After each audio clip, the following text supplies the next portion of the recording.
Card आहे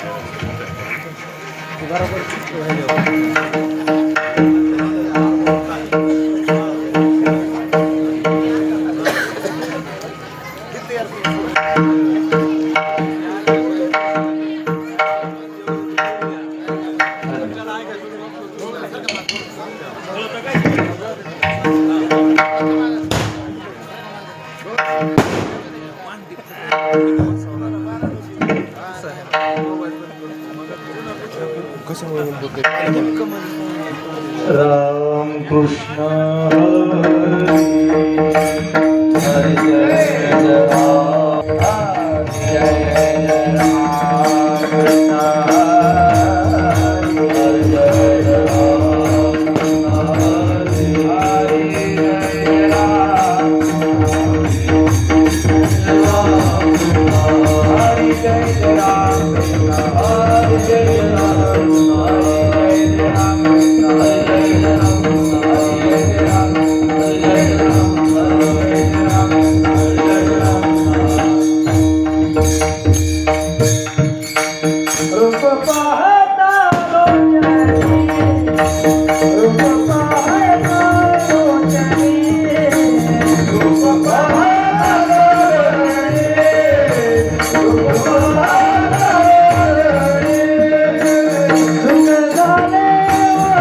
हे चिदान देगा देवा देवा देवा ज्ञान देगा देवा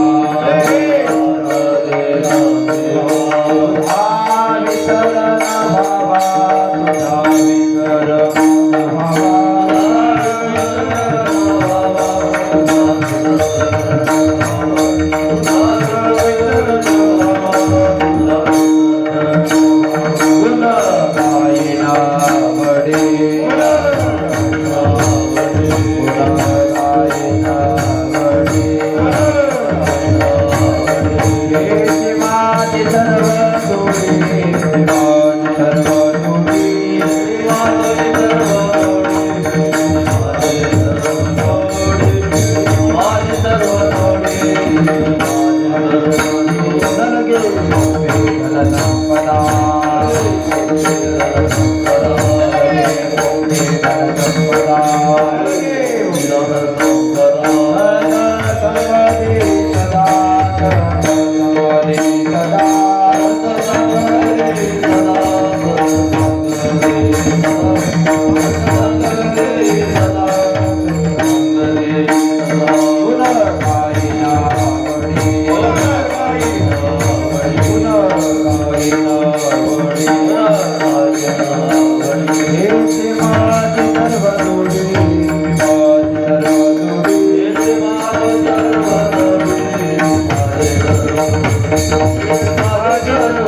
तुझा विसरण भक्तिपरायण बंकट महाराज कोरवडे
हेची दान देगा देवा तुझा विसर न भावा गुण गाईन बळी हेची माझी सर्व जोडी न लगे मुक्ती धन संपदा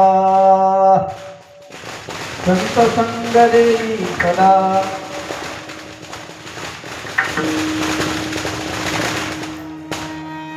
गुण गायना वडी हीची माझी सर्व जोडी. तुका म्हणे गर्भवासी सुखे घालावे आम्हासी. गुण गायना वडी हीची माझी सर्व जोडी. पांडुरंगा करू प्रथम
करा दयाळा.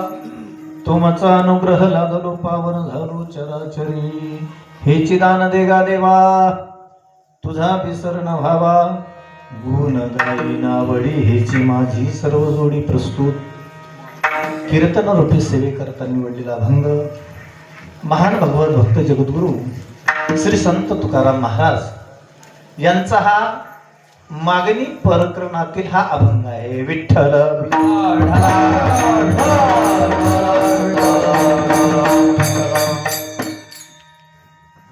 अखंड हरिनाम सप्ताह मधला आजचा हा 7वा दिवस आहे. उद्या काला आणि लगेच इथून हाला आहे की नाही. कोणी सुद्धा उद्या संध्याकाळी इथं यायचं का असते काय तुमच्या इथं? आमच्या इथं जागर गोंधळ असते बरं का शेवटच्या दिवशी. अतिशय भव्य असा हा अखंड हरिनाम सप्ताह या पवित्र सलील असणाऱ्या या काठोडा भूमीमध्ये यावर्षी ही सेवेची संधी मला मिळालेली आहे. खऱ्या अर्थानं माझं भाग्य आहे बरं का. या भूमीचं वैशिष्ट्य आहे. इथं खूप मोठमोठाले कीर्तनकार येऊन गेले. कारण मी लहानपणी इथे यायचो बरं का. आता आठवणार नाही कारण मला दाढी वगैरे आली आता, त्याच्यामुळे मला कोणी ओळखणार नाही. लहानपणी मी इथं पारायणाकरता असायचो आणि मला पारायणाला आणण्याकरता कारणीभूत परमपूजनीय गुरुवर्य लक्ष्मण बाबा फळ आहेत बरं का. त्यांनी मला या गावामध्ये आणलं. पण एकदा सोडून दिल्यानंतर पुन्हा काय आणलं नाही बरं का. मग मी हिंडतच राहिलो. अख्ख्या महाराष्ट्रात हिंडलो. महाराष्ट्रात कटाळा आला म्हणून नर्मदा परिक्रमेला गेलो. ते कमी झालं म्हणून महाराज हिमालयामध्ये गेलो. पण एवढा आनंद महाराष्ट्रात जेवढा आनंद ना तेवढा आनंद कुठंच नाही. इथं कोणी शिव्या देते, कोणी निंदा करते. एवढे गोड लोक आहेत ना. मला कीर्तनाच्या अगोदर एकाने शिव्या केल्या. चला तेवढं काही काय व्हायला देतात ना ते लोक. अहो लोक शिव्या सुद्धा देत नाहीत हल्ली. मग घेतला आपला आनंद मानायचा त्याच्या जीवनामध्ये. आणि हाच आनंद घेत घेत आपण ज्या परमार्थाकडे निघालो आहोत. जीवन आहे किती क्षणाचं आहे हो गोरख महाराज. रोडवर गाडी चढायच्या अगोदर स्लिप झाली आणि मी रस्त्यावरती आपटलो. समोरून ट्रक आला, माझं भाग्य. मी म्हणलं मी मेलो तर चालते, पण सोन्यासारखं माझ्यासोबत लेकरू होतं, त्याला धक्का लागता का म्हणे बरं का. आणि ते माझ्या पुढचं माझ्या खांद्यावर उडी मारली त्याने. फक्त म्हणे कधी सांगू नका म्हणे बाबा बरं का. म्हणून मला येताना उशीर झाला, कारण हेच कपडे एकाने मला आज घेतले बरं का. हे सगळे भरले मातीने, हे मी धुतले. त्याला म्हणलं घरी सांगू नको. आता ती येणार होतं कीर्तनाला, पण लहान असल्यामुळे म्हणलं कशा झोप मोडायची. त्याच्यामुळं त्यांच्या पप्पानी काही थांबलेलं नाही त्यांना. हो, तो दिवसभर म्हणला मला तुमच्या कीर्तनाला यायचं, मला तुमच्या कीर्तनाला यायचं. मग मी त्याला सहज विचारलं, तू कीर्तनाला येणार आहे, मला कीर्तन येईल का. हा म्हणे मी सोबत असतो जमल की. बघा बरं का. आता हा आमच्या कृष्ण महाराजांचा मुलगा आहे शिवांश. तो मी जोपर्यंत कीर्तन करत नव्हतो तोपर्यंत एकदम माझ्यासोबत व्यवस्थित वागायचं बरं का. मी कीर्तन केलं की त्याला कळ हा विचित्र बाबा दिसते काहीतरी. त्याने मला बोलायचंच बंद केलं. सांगा असे जर तरुण तुटत गेले तर मी पुढे कसं काय जगायचो. म्हणजे एखाद्या वेळेला परमार्थामध्ये बदल होऊ शकतो, पण संसारिक माणसामध्ये बदल होईल याची काही गॅरंटी नाही. विठ्ठल विठ्ठल. आणि तुम्हाला सत्य सांगतो, नर्मदा परिक्रमा मी 175 दिवस केली, पण मला त्या काळामध्ये कोणी श्रेय दिलं नाही. मला अर्धी परिक्रमा झाल्यानंतर करमेच नवा. बाबांचा फोन आला मला मध्ये बरं का, पण ते बऱ्याच दिवसापासून फोन न केल्यामुळे काही आवाज माझ्या काही लक्षात नाही. बाबाले चलते ठेवू का. हे प्रेम आहे. तुम्ही ज्या वेळेला जीवनामध्ये सिद्ध होता त्यावेळेला सगळं जग तुमच्यावरती प्रेम करते, आणि ज्या वेळेला सगळे जग प्रेम करते ना त्यावेळेला इथलं आयुष्य संपून जाते बरं का. काय धडाडीचे कार्य कर्तृत्व करणारे लोक मरायला आले पटापटा. ते फेसबुक उघडलं की श्रद्धांजलीच असते बरं का. सगळी मेलेल्या लोकांची तोंड, ते मला वाटतं ते बंद केलं पाहिजे बरं का. फेसबुकला मेलेल्या लोकांचे तोंड दाखवायचे नाही. झोपातून उठला का तोच कार्यक्रम. म्हणून मी माझं नेट बंद केलं बरं का. माझ्यापाशी नेट नाही. आता मी नीट आहे पण माझ्यापाशी नेट नाही. पण ते आता जे शूटिंग करतात ना आमचे अविनाश भाऊ बरं का, ते म्हणले बाबा नेटच्या बाहेर गेला तर अवघड व्हायचं. ते म्हणले बाबा तुम्ही फक्त नेट मध्ये राहा, बाकी आम्ही करतो. महाराज या अविनाश भाऊने तो 15,000चा मोबाईल आणि त्याला स्टँड आणि स्वतः रेकॉर्डिंग करतो उभे राहिले बरं का. किती आवड असते एखाद्याबद्दल, किती प्रेम असतं आहे का नाही. माझ्यासारखा एवढे पैसे दिल्यावर तर मी तर कॉटनचे कपडे घालून हिंडलो असतो त्याच्यासमोर. पण म्हणलं कसला बाबा आला. पण हे प्रेम आहे, आणि त्या प्रेमाचं प्रतीक तुम्ही सगळे आहात. आई काय करते. आई काहीच करत नाही. आई फक्त लेकराला सांभाळते. किती सांभाळते हो महाराज. स्वतःच्या देहाचा विचार करत नाही. एवढं प्रेम देते, एवढं प्रेम देते, एवढं प्रेम देते की त्या प्रेमाला जगात उपमा नाहीये आहे का नाही. मुलगा किती मोठा असू द्या, आणि हे प्रेम ज्या वेळेला मिळते ना, आणि हे प्रेम कोण देतं. आईबाप देतात. आईबाप कधी कल्याण करतात. आता आईबाप कल्याण करतात, आणि संतांनी जे केलेलं आहे ते काय आहे. खऱ्या अर्थानं जगाचं कल्याण आहे. विठ्ठल विठ्ठल.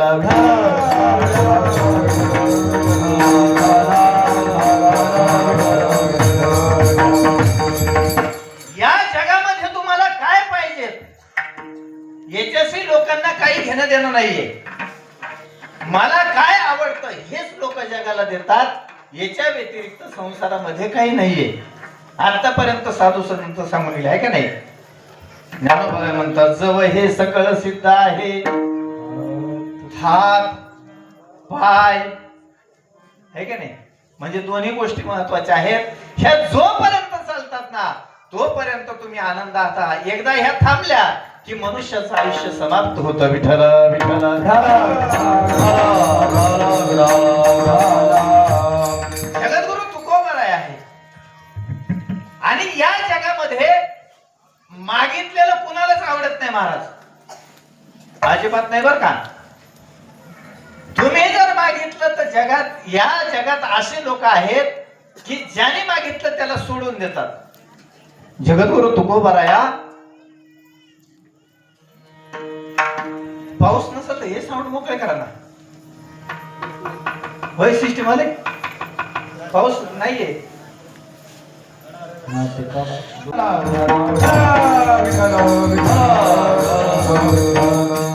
जगाला दान करण्याचं कर्तृत्व फक्त संतांकडे आहे. तुम्ही सहज म्हणाल बा संतांनी काय केलं आमच्या करता? तुकाराम महाराज कधी आमच्या शेतामध्ये आले का ज्वारी कापायला?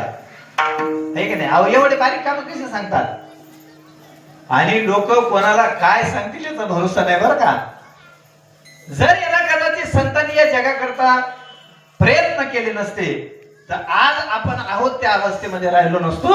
जग याच्यापेक्षाही विचित्र झालं असतं. विठाला विठाला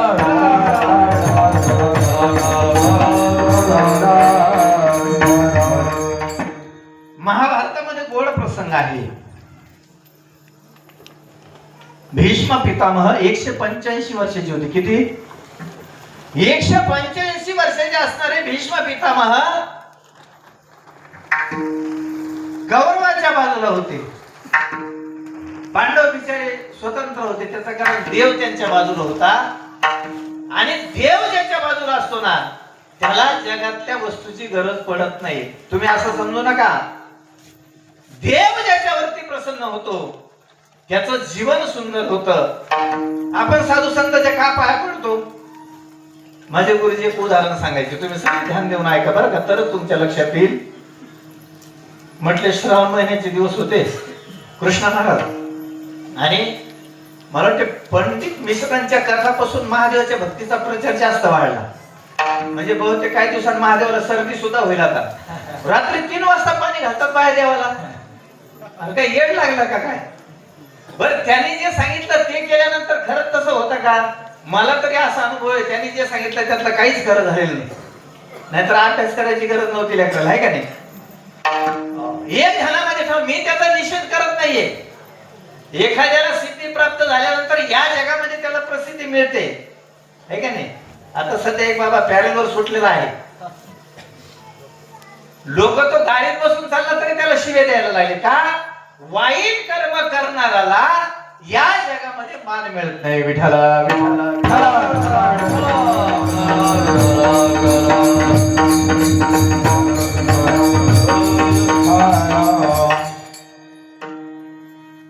श्रावण महिना होता.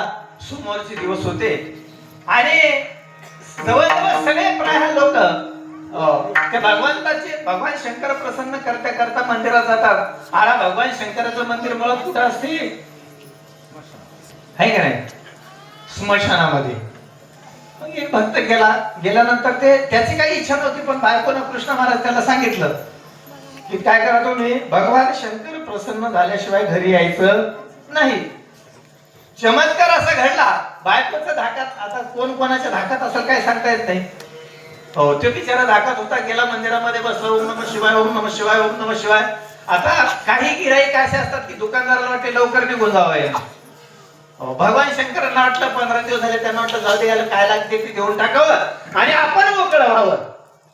आणि महाराज चमत्कार घडला. भगवान शंकर प्रसन्न झाले. म्हणले तथास्तु, काय लागते ते माग.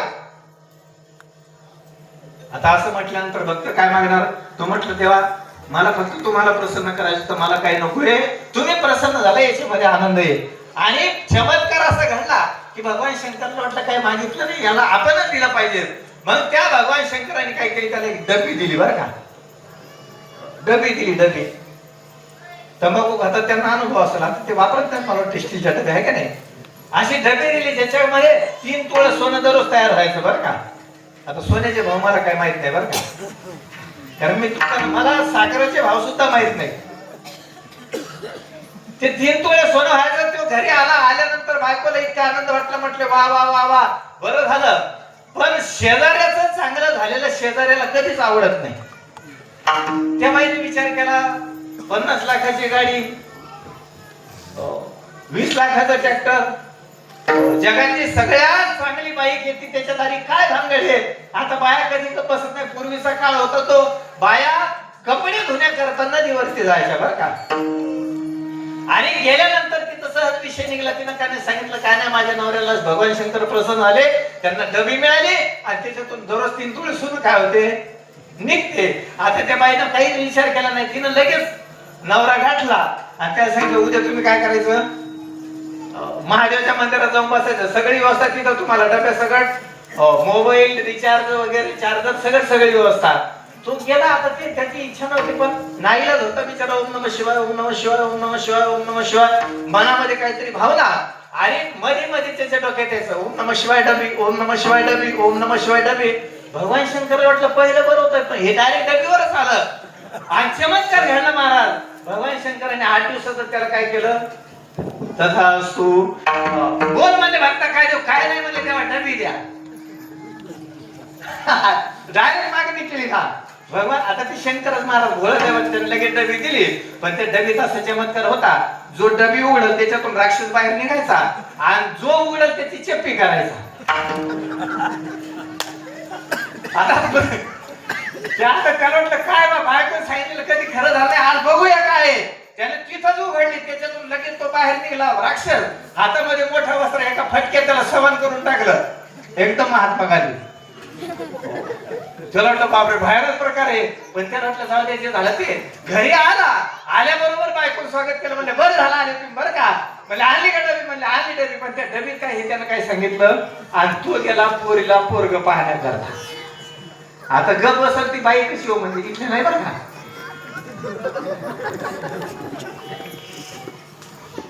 तिनं शेजारीला सांगितलं, म्हणजे आम्हाला सुद्धा ती डबी बघायची. आता ते ग्रामपंचायतीच्या निवडणुका झालेल्या होत्या नेमक्याच, ते म्हणले चला एकाच्या वाड्यात, पूर्वीचे वाडे असायचे मोठे, ते वाड्यात सगळ्या बाया जमल्या आणि म्हणले डबी उघडायची, काय त्यातलं बघायचं आपल्याला. ती बाई म्हणे बाहेर बातमी कळता कामा नये, दरवाजे खिडक्या वगैरे सगळं बंद करा. आणि महाराज डबी उघडली. डबी उघडल्यानंतर त्याच्यातून तो बाबा वस्त्र घेऊन बाहेर आला, आणि जेवढ्या बाया तिथं बसले होते त्यांचं काय केलं त्यांनी, झकोट झालेला सगळे, प्रत्येक बाई पगार घ्यायला लागली. एक नवीनच पुरीचं लग्न झालेलं होतं, ती बायाच्या नादान त्याच्यात गेली. 17-18 वर्षाची बिचारी नवीन नवरा ड्युटीला गेलेला. हो, ते आल्यानंतर तिनं ते पदर पाहिला, त्या म्हटलं काय झालं बा, आज पदर घेतला बायकोने. मग आल्यानंतर ते म्हणे काही भांडणं झाले का, म्हणे नाही. काही शेजाऱ्यासोबत झालं का, म्हणे नाही. सासू काय बोलली का, म्हणे नाही. आता ती ज्या वेळेला पोळ्या करायला लागली त्यावेळेला तिनं तो पदर त्या कोळपाटाच्या खाली घातला, आणि त्याच्या खाली काय करायला लागली, आहे की नाही, पोळ्या आणखी नाही हाताने लाटा लागतात. मला एक म्हणे महाराज डबे वगैरे मागू नका, तुम्हाला 5,000ची मशीन आणून देतो. म्हणलं आता अशी मशीन आण की आज गेल्यानंतर पान खाऊनच बाहेर आलो पाहिजे, आहे की नाही, एवढी सुधारणा झाली पाहिजे. ती बिचारी, आता त्याला वाटलं काय झालं बा, कोणी काही बोललं का काय, म्हणून त्यांनी काय केलं, ते काय म्हणतात त्याला, पदर म्हणतात का, ते माझं लग्न न झाल्यामुळे मलाही काही माहित नाही बरं का. तो पदर जसा उचलला महाराज, तो पळायलाच लागला रस्त्याने, फेला ना तो. तुम्हाला असं कसं झालं बा आपल्या घरात, ती म्हणजे अहो थांबा, घाबरू नका, घाबरून मी एकटीच नाही, गावातल्या 25-30 आहे ना. तुम्हाला काय झालं, काय नाही, म्हणजे एक डबी आणली होती, त्या डबीतून असा प्रकार घडला, आणि तुम्ही काय कोणाला बोलू. आता ही बातमी तालुक्यात गेली, जिल्ह्यात गेली, सगळ्या महाराष्ट्रात झाली, आणि अख्खा महाराष्ट्र हेलिकॉप्टरने ते गाव पाहायला जायला लागला. कारण पहिल्यांदाच हा चमत्कार घडला होता. जगामध्ये असं कधीच घडलं नाही. तुम्ही जर एखाद्या वेळेला सेवा करत असाल, तुमच्या मनामध्ये जर इच्छा असेल, तर जगात तुम्ही कितीही प्रयत्न करा. माझे गुरुजी म्हणायचे एक काम करा बरं का, तुम्ही मधु कधी खाता, तुम्ही अभ्यास करा. आमचे कृष्ण लहान होते बरं का त्यावेळेला, म्हणायचे मधुकरी खा पण अभ्यास करा. जरा अभ्यास नाही केला ना, आमचे गुरुजी त्यावेळेला म्हणायचे तुम्हाला बैल व्हायला लागेल बरं का. पण मी माझं भाग्य समजतो, आता लोक बैल ठेवेल, आहे की नाही. मग गुरुजींना राग आला. गुरुजी म्हणले असा मुलगा होईल ना, दररोज पासाभर रक्त पडत जाईल. पण मुलगा सुद्धा झाला. त्याचं कारण मी शक्यतो स्वतःला सांभाळतो बरं का. आता मुलगा बाळाचे असेल त्याला कळलं की त्याची काय तकलीफ आहे ती. म्हणजे एखाद्या वेळेला जगामध्ये तुम्हाला वस्तू मिळेल पण तुमच्या ती उपयोगाची नसेल, मग संताला जे मिळालं हे जगामध्ये सगळ्यात श्रेष्ठ आहे. काय अपेक्षा केली हो जगात तुकोबारायने, आहे की नाही. तुकोबाराय म्हणतात मी फक्त देव पाहण्याची इच्छा केली, मला जगातलं काहीच नकोय. आणि ज्याला जगातलं काही नकोय ना, त्याचा अधिकार आहे दान मागण्याचं, त्याची सत्ता आहे मागण्याची. जगद्गुरु तुकोबऱ्या अभंगाच्या पहिल्या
घेतलेल्या अभंगाच्या पहिल्या चरणामध्ये जगद्गुरु तुकोबाऱ्या भगवान परमात्मेकडे मागणी मागतात.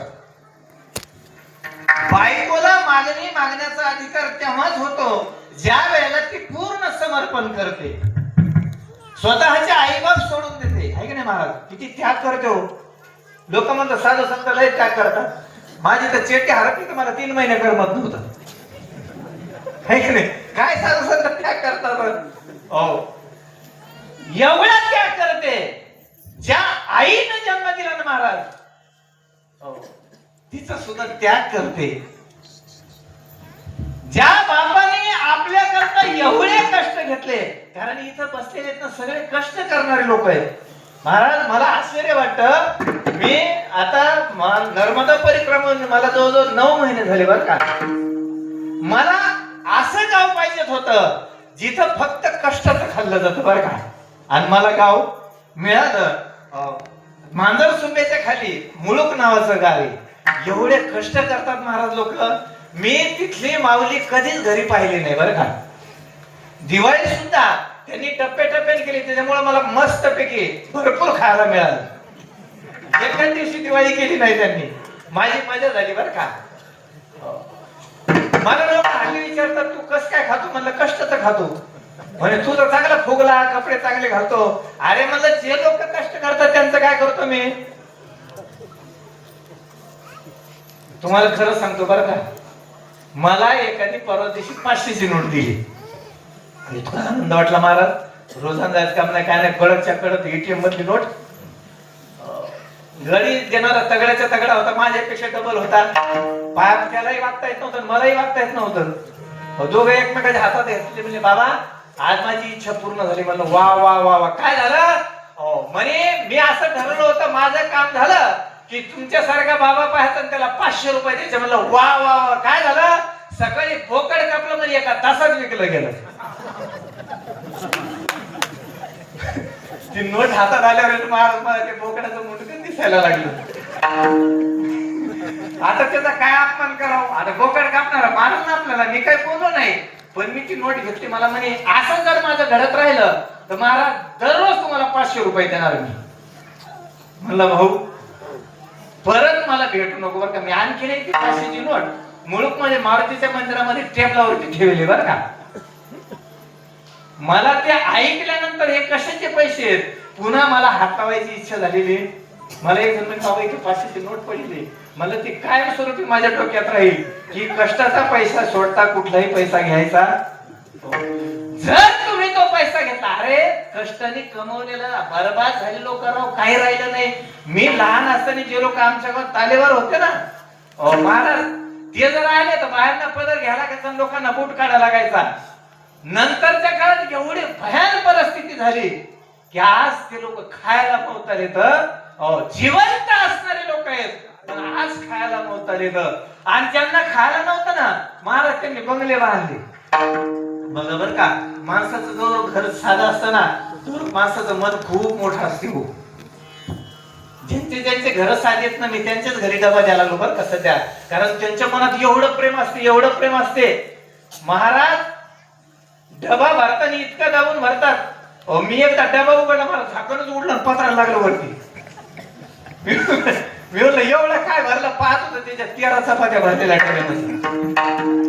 आणि वरून माझा मी काय केलं त्या डब्यामध्ये माझा फोन नंबर टाकून दिला, तुम्हाला काही अडचण आल्यास मला फोन करा. माऊलीने मला फोन केला, म्हणे बाबा डबा पुरला का? म्हणलं माय 8 दिवसाचा दिला का काय? नाही एवढं प्रेम कळत नाहीये. समोरच्याला ज्या वेळेला खाऊ घालायचं वाटतं ना त्या वेळेला खरं प्रेम असतं. म्हणून तुम्ही बघा, लेकरू जर जेवायला बसलं ताई त्याच्या समोर बसते, इतकं वाढते इतकं वाढते, आहे की नाही? एवढं वाढते महाराज. एका हिंदी नटाने ते सांगितलं आहे का नाही, हो, की माझ्या आईला हिशोब कळत नाही. या ना विठाल विठाल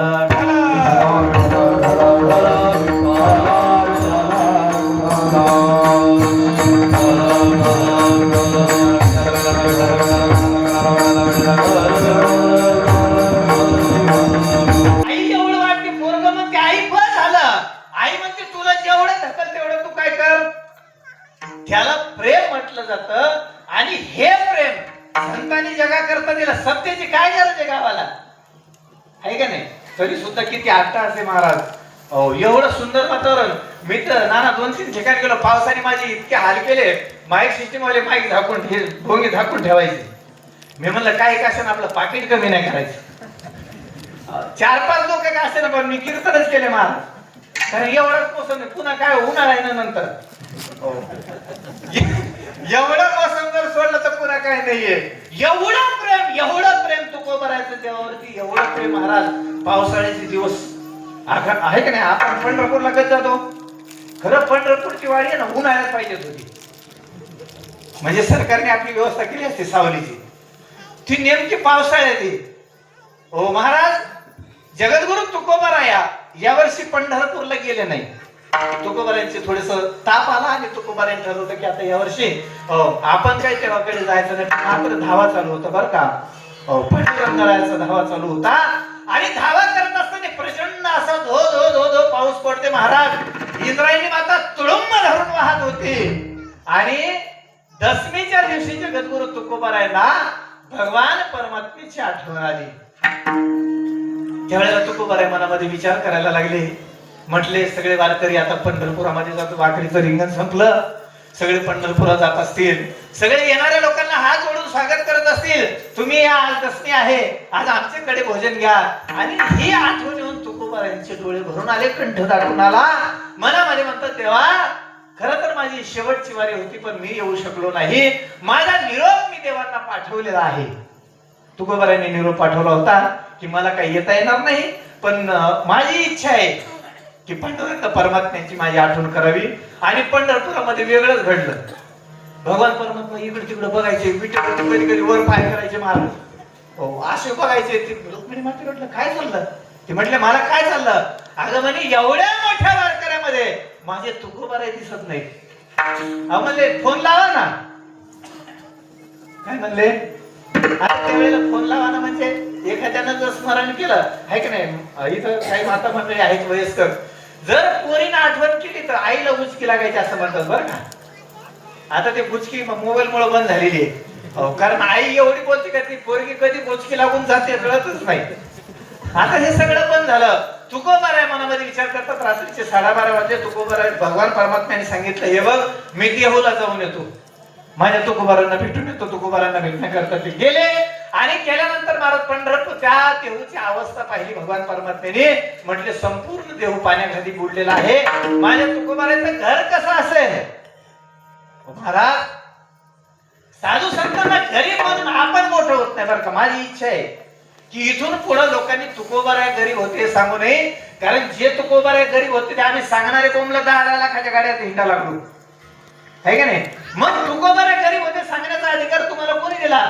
काही मावळे तर इतके मूर्खासारखे बोलायला लागले की तुकोबाराय अन्न करत होते, त्यांना अन्न मिळत नव्हतं. म्हणलं भाऊ तू जेव्हापासून कमर बांधा लागला तेव्हापासून अन्नाला लागला, मग तुकोबारायचं दरिद्री कशा करता काढतो. तुकोबाराय गरीब नव्हते, तुकोबारायकडे एवढं वैभव होतं की अख्ख्या बीड जिल्ह्याची संपत्ती फक्त तुकोबारायकडे होती बरं का. आता ते तुम्ही कशी विचार करा. सावकार म्हणून प्रसिद्ध होते तुकोबाराया. दुष्काळ पडला आणि त्या दुष्काळामध्ये 2-3 घटना घडल्या बरं का. महाराज दुष्काळाने माणसं ओळखायलाच कळवली. तुम्ही ज्या वेळेला गरीब असताना त्यावेळेला जवळ जरी गेला तरी लोक म्हणतात त्यांचा नामचा काही संबंध नाही बरं का. पण जर एखादा मोठा असतो तो लोक म्हणतात अहो ते ना आपले जवळच आहेत. म्हणलं कोण आहे. मामाच्या मामीचा मामाच्या मामाच्या मामाच्या मामीचा भाचा. लय लांब गेलं नाही, इथून पार पेड पर्यंत गेलं ते नातं, पण तरी सुद्धा त्याला आपलं म्हणलं जातं. त्याचं कारण या जगामध्ये धनवंतालाच मान आहे. धनवंताला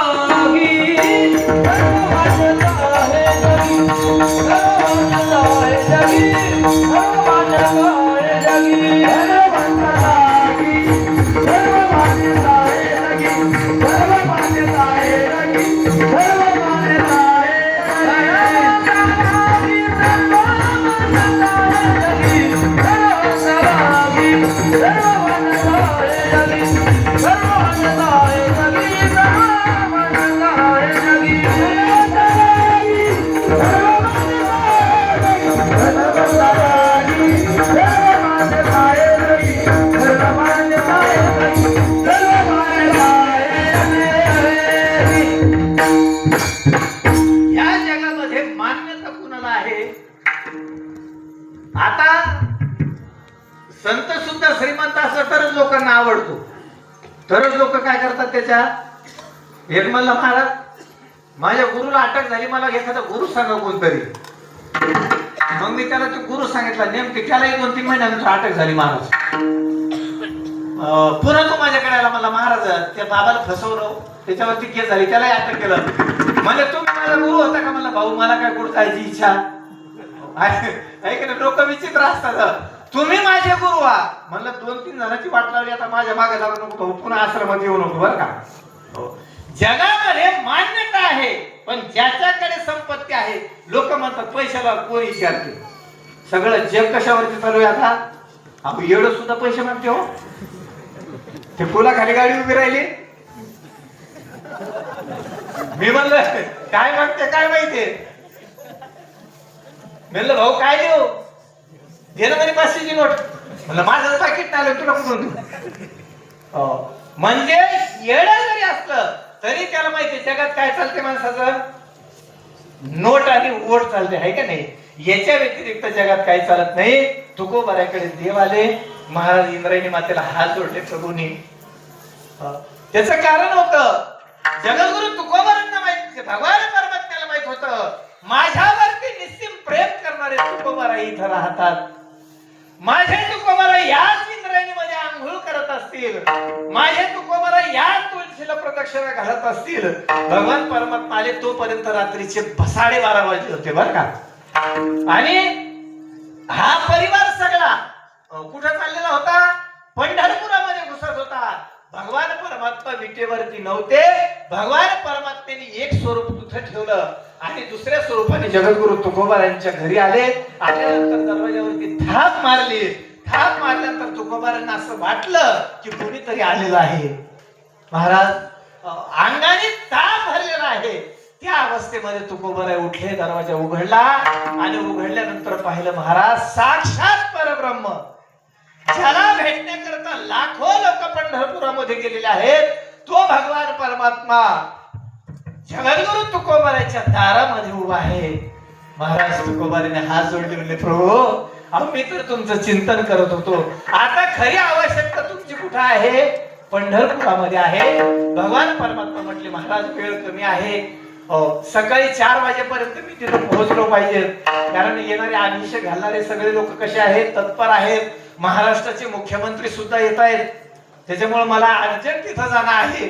महाराज भगवान परमात्म्याने जगद्गुरु तुकोबारायांचा हात धरला आणि ज्या खाटेवरती तुकोबारा, ज्या बाजेवरती तुकोबारा झोपत होते त्या बाजेवरती महाराज देवाला बसवलं आणि बसवल्यानंतर भगवान परमात्मा त्यांनी हळून पाहायला लागले. म्हणजे तुकोबारा आयुष्यभर भक्ती केली, कशाचाही विचार केला नाही, ना कुठं धनाची अपेक्षा केली आहे की नाही. जगद्गुरु तुकोबाराच्या जीवनामध्ये प्रसंग आहे.